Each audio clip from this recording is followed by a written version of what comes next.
December 16th, 1985, 5:26 p.m. rush hour in Manhattan, outside a restaurant called Sparks Steakhouse. Four men wait in the shadows. They're not waiting for dinner. A black Lincoln Town car pulls up. The back door opens. Out steps a man in a $3,000 suit. His name, Paul Castellano, the most powerful mob boss in America. He has no idea that he has exactly 12 seconds to live, and then 6 bullets, 3 seconds, 1 dead mob boss, and watching from across the street, the man who ordered it, John Gotti. Tonight you're going to hear the real story, how a street thug from Queens pulled off the most audacious mob hit in American history, how he murdered his own boss in broad daylight on a Manhattan street during rush hour and got away with it.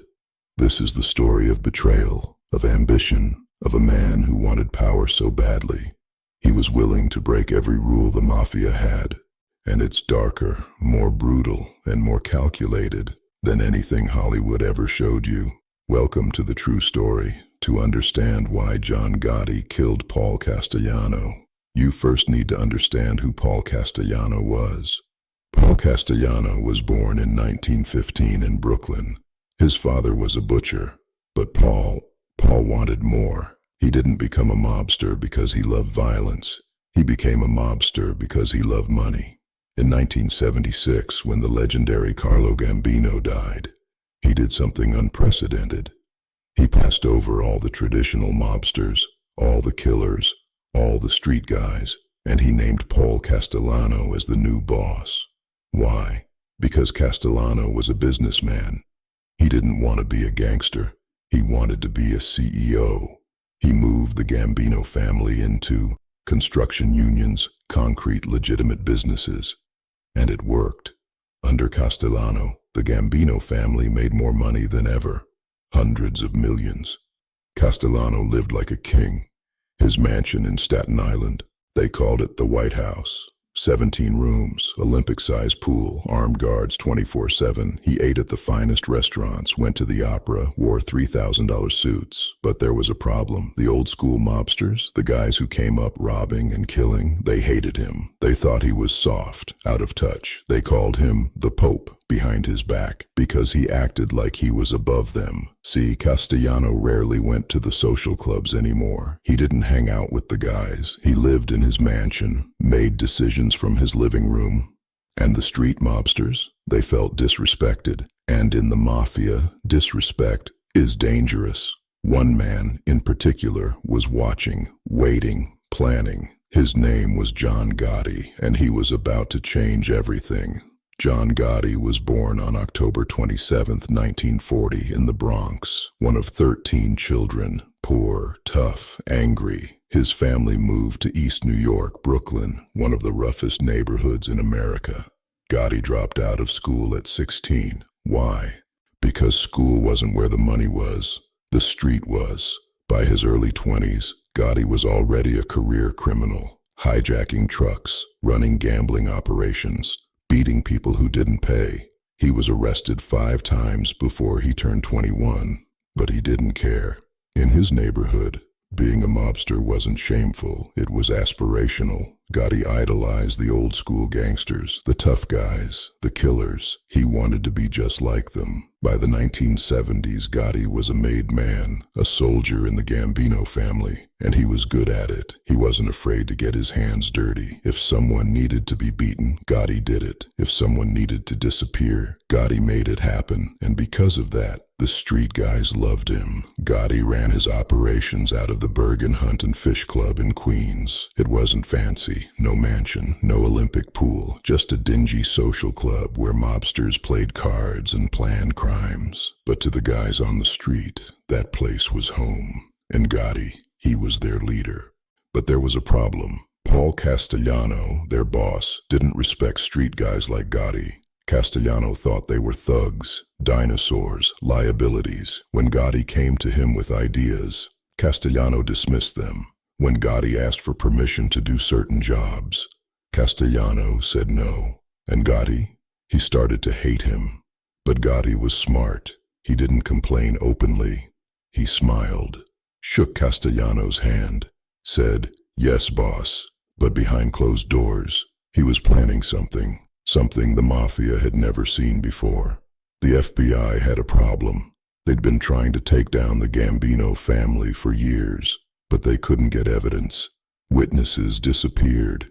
Evidence vanished. The mob was too smart, too protected, so they did something controversial. They planted bugs everywhere, in social clubs, in cars, even in people's homes. One of those bugs was planted in the home of Angelo Ruggiero, Gotti's best friend, his right-hand man, and what they heard changed everything. For months, the FBI listened, and they heard drug deals, murder plots, extortion schemes, and worst of all, they heard Angelo Ruggiero talking about Paul Castellano, not respectfully, not carefully, but openly, complaining, criticizing, disrespecting the boss. Now here's the thing. In the Mafia, there's a rule. You never let the cops overhear family business. Ever. If you do, the penalty is death. When Castellano found out about the tapes, he was furious. He demanded that Angelo Ruggiero turn over the tapes so he could hear exactly what was said. But Angelo refused, and Gotti, he backed his friend. This was open defiance, disrespect. In the old days, Castellano would have had them both killed immediately, but he hesitated. See, by 1985, Castellano was getting old. He was 70 years old, dealing with heart problems, facing a federal trial that could send him to prison for life. He was distracted, vulnerable, weak, and John Gotti saw an opportunity. He started having secret meetings with other capos, other soldiers, guys who were loyal to him, not Castellano, Sammy the Bull Gravano, Frank DeChico, Joseph Joe Piney, Armone, and together, they started planning something unthinkable. They were going to kill Paul Castellano, their own boss. The plot. Planning a mob hit is one thing. Planning a hit on your own boss, that's something else entirely. In the Mafia, there are rules. You don't kill a boss without permission from the commission. The commission, the ruling body of all 5 families. If you kill a boss without permission, the other families will kill you. So Gotti did something clever. He reached out, quietly, to leaders of the other families. He told them, Paul is weak. He's bringing heat. The FBI is all over us. He's bad for business. And slowly, some of them agreed, not officially, but they gave Gotti a signal. We won't stop you. With that quiet approval, Gotti moved forward. First, they studied Castellano's routine, where he went, when he went, who he was with. Castellano liked to eat at Sparks Steakhouse, a fancy restaurant in Midtown Manhattan. He'd been there dozens of times. They picked a date, December 16th, 1985. Castellano had a reservation, 5:30 p.m., rush hour, hundreds of witnesses right in the middle of Manhattan. Most people would think, that's crazy, too risky, too many witnesses. But Gotti thought the opposite. More witnesses meant more confusion, more chaos, harder for police to get a clear story. Gotti handpicked his crew: John Carneglia, shooter number 1, Anthony Center, shooter number 2, Joseph Testa, shooter number 3, Salvatore Scala, shooter number 4, 4 killers, experienced, loyal to Gotti, and willing to do anything. They were given identical weapons, semi-automatic pistols, silencers, and identical instructions. They rehearsed over and over how to approach, where to stand, when to shoot. Escape routes were planned, getaway cars positioned. Everything was ready. December 16th, 5:30 p.m. Paul Castellano had no idea. He had hours to live. 5 p.m. Manhattan. The city is alive with Christmas shoppers, office workers heading home, families, tourists. At his mansion in Staten Island, Paul Castellano is getting ready for dinner. He's wearing a $3,000 suit, a gold Rolex, a diamond pinky ring. His bodyguard and driver, Thomas Bellotti, is waiting outside. Castellano has no fear. Why would he? He's the boss, the most powerful mobster in America. Who would dare touch him? 5:15 p.m. The Lincoln Town car weaves through traffic, heading toward Manhattan, toward Sparks Steakhouse, toward Destiny. Meanwhile, near Sparks Steakhouse, 4 men arrive: John Carneglia, Anthony Senta, Joseph Testa, Salvatore Scala. They take their positions, 2 on each side of the restaurant entrance, hands in coat pockets, gripping guns. Across the street, in a parked car, John Gotti sits, watching. He wants to see it, needs to see it. The moment his boss dies. 5:26 p.m. The black Lincoln appears, slows down, pulls up to the curb. Thomas Bilotti steps out first, opens the back door for his boss. Paul Castellano steps out, 70 years old, still powerful, still confident, still completely unaware. The shooters move. Castellano sees them. For 1 second, he knows. And then, 6 bullets. Paul Castellano is dead before he hits the ground. Thomas Bilotti tries to fight back. Too late. 2 bodies, blood on the sidewalk, witnesses screaming, running, and the shooters. They don't run. They walk calmly into the crowd. They remove their coats, revealing different clothes underneath, and they vanish into the subway, into the chaos of New York City. Across the street, John Gotti's car slowly drives past. He looks at the bodies of his former boss, and he smiles. Within minutes, police arrive. Crime scene tape goes up. Detectives swarm the area, and by 6:00 p.m., the entire country knows.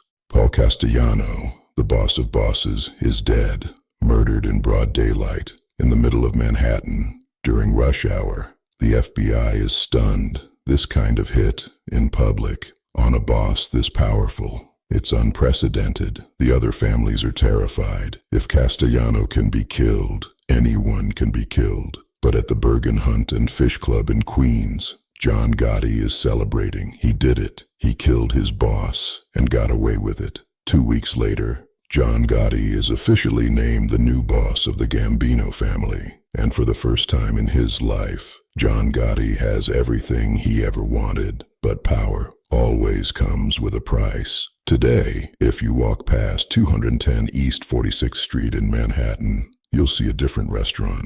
Sparks Steakhouse is still there, but the bloodstains, long washed away. Paul Castellano's murder changed the Mafia forever. It proved that no one, no matter how powerful, was untouchable. John Gotti became the most famous mobster in America. They called him the Dapper Don, the Teflon Don. Because for years, nothing stuck. He beat case after case, walked free every time. The FBI couldn't touch him until 1991, when his underboss, Sammy the Bull Gravano, the man who helped him kill Castellano, turned FBI informant and testified against him. April 2nd, 1992, John Gotti was convicted of murder and racketeering, sentenced to life in prison without parole. He died in prison on June 10th, 2002, throat cancer, alone, powerless. The man who wanted power more than anything, lost everything. And every December 16th, when people walk past Sparks Steakhouse, most have no idea that on that sidewalk, American Mafia history changed forever. Stories like this, they don't get told enough. Not the Hollywood version, not the romanticized version. The real version. The truth about what ambition costs, what power does to people, what happens when you break every rule, just to get to the top. And the thing is, this isn't ancient history. There are still people alive today who remember that night, who saw it happen, who knew these men. What made this moment truly terrifying wasn't just the murder, it was the confidence behind it. This wasn't a desperate hit. This wasn't a panicked move. This was a public execution designed to be seen. Every mobster in America would hear about it within hours, and every single one of them would understand the message. If the boss of bosses can be killed like this, no one is safe anymore. That sidewalk wasn't just a crime scene. It was a warning. Paul Castellano represented something dangerous in the mafia world. Order. He believed chaos was bad for profits. He believed violence should be rare, precise, invisible. Castellano didn't care if people liked him. He cared if the money flowed, and for years, it did. Construction contracts, concrete monopolies, union control, entire buildings in New York City were quietly paying tribute to him. But while the money was clean on paper, the resentment underneath was rotting. Street guys felt cut off, disconnected, replaceable, and resentment inside the mafia never disappears. It waits. John Gotti didn't just want money. He wanted respect. He wanted to be seen, to be admired, to be feared. Gotti believed a boss should walk the streets, shake hands, be accessible. To him, Castellano hiding in a mansion wasn't leadership, it was cowardice. And every time Castellano dismissed him, it cut deeper. Not because of business, because of ego. By the mid-1980s, the FBI was closer than it had ever been. New laws, new technology, new tactics. Wiretaps were no longer rare, they were constant. Entire mafia conversations were being recorded word for word. For the first time, the mob's greatest weapon, secrecy, was failing. And Paul Castellano knew it. That's why he panicked over the tapes. Not because of disrespect, because those tapes could put him in prison for life. And a boss in prison is a dead boss. This was the moment John Gotti crossed the line that could never be uncrossed. Before this, everything he'd done was survivable. After this, there would be no forgiveness. Killing a boss wasn't just murder. It was rewriting the mafia's moral code. And once rewritten, it could never go back.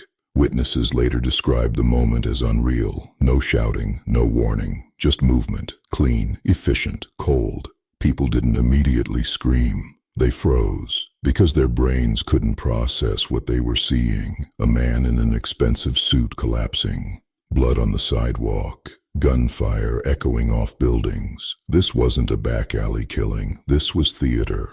Across New York, mob bosses gathered in private. Phones rang nonstop. Questions flooded in. Who approved this? Who allowed this? Who's next? No one trusted anyone anymore. And that fear, that uncertainty, did more damage than the bullets. Because fear breaks alliances. John Gotti thought he had won. But what he didn't understand was that the spotlight he loved was the same spotlight that would destroy him. The more famous he became, the more determined the FBI grew. Gotti didn't just beat the system, he embarrassed it. And governments don't forget embarrassment. Sammy Gravano didn't flip out of fear, he flipped out of survival instinct. Because he understood something Gotti never did. Loyalty doesn't survive prison. Gravano testified not just to save himself, but to erase his boss. And when he spoke, the entire illusion collapsed. In the end, this wasn't just a story about murder. It was a story about ambition without limits, about a man who believed rules were obstacles, and a system that proved no one is above consequences forever.